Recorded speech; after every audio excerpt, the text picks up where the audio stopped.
Kazakh law enforcers passed Kyrgyz jazz musician off as a writer. A well-known jazz musician, Vikram Murzakhanov, was detained in Kazakhstan.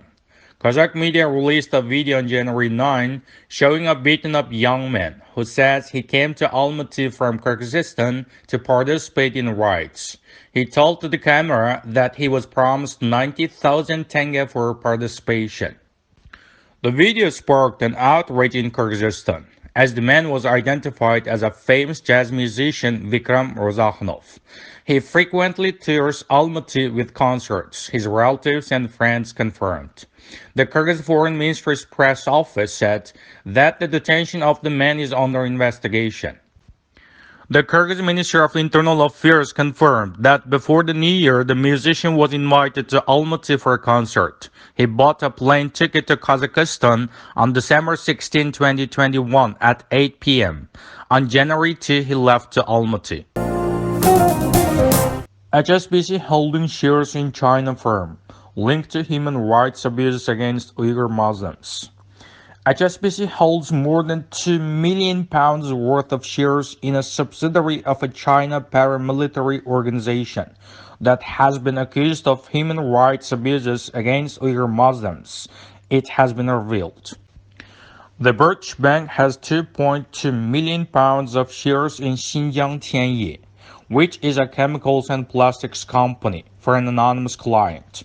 The firm's parent company is Xinjiang Tianye Group, a paramilitary and economic organization that has helped the Chinese government monitor and detain Uyghur Muslims in the northern province of Xinjiang, which is currently under U.S. sanctions. The Sunday Times reports that the firm is under a raft of American sanctions, which make it illegal for U.S. citizens to do transactions or services for Xinjiang Tianye Group.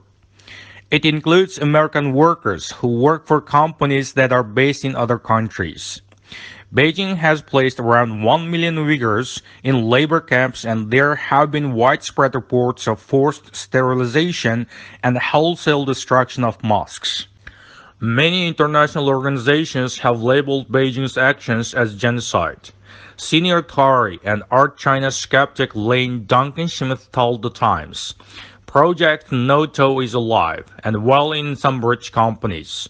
After all, HSBC seem more and more to have thrown their lots in with the despotic Chinese government. There has been growing concern among UK human rights groups about HSBC's involvement with the Chinese government. The bank supported China in imposing the national security laws in Hong Kong, which effectively ended freedom of speech in the region. A senior executive from HSBC, which is headquartered in the UK but does much of its business in Hong Kong, explicitly and publicly supported the draconian new laws at the time. HSBC executive Noel Quinn, shortly before the laws came into place, called for Beijing to stabilize the security situation in Hong Kong after more than a year of local protests against the Chinese government. The bank has also moved to freeze accounts of pro-democracy activists in Hong Kong under command of local police. Then Foreign Secretary Dominic Raab criticized HSBC for supporting Beijing in Hong Kong last year, saying that human rights should not be sacrificed on the altar of bankers' bonuses. It's not surprising HSBC is investing in genocide. In 1876, the Hong Kong-Shanghai Banking Corporation funded the Manchu Qing Empire's invasion and the conquest of East Turkestan. East Turkestan was incorporated into Manchu Empire as Xinjiang, means colony, new territory, in 1884.